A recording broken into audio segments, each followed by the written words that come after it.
নমস্কার। আমাদের এই হাতির প্রতিবেদনটি পাঠিয়েছেন আমাদের প্রতিনিধি রোহন সিং। এই মুহূর্তে পাথরপাড়া ফেসবুক পেজের মাধ্যমে দেখতে পাচ্ছেন আপনারা দলহাতি। এই দলহাতিগুলি আছে বর্তমানে অবস্থান করছে টাঙ্গাসলের জঙ্গলে। এই টাঙ্গাসলের জঙ্গল থেকে হাতিগুলো যাচ্ছে অভিমুখ গোয়ালডাঙ্গার কেনেল পাড়ের দিকে।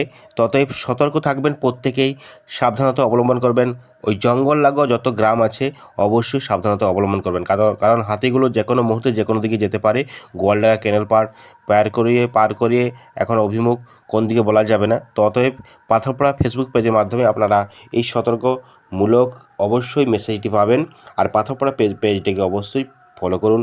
আমাদের ইউটিউব চ্যানেল পাথরপাড়া আছে, সেটাকেও সাবস্ক্রাইব করে দেবেন। আর আমরা এই মুহূর্তে এই টাঙ্গাসলের পুঙ্খানুপুঙ্খ গতিবিধি হাতির আমরা অবশ্যই জানাবো এই পাথরপাড়া পেজের মাধ্যমে। চলুন, ভিডিওটা অবশ্যই যদি পারেন লাইক করবেন আর আমাদের পাথরপাড়া পেজকে ফলো করুন। আমরা পরবর্তী ভিডিও নিয়ে আসব এবং পুঙ্খানুপুঙ্খ গতিবিধি আমরা অবশ্যই জানাবো হোয়াটসঅ্যাপ চ্যানেলের মাধ্যমে।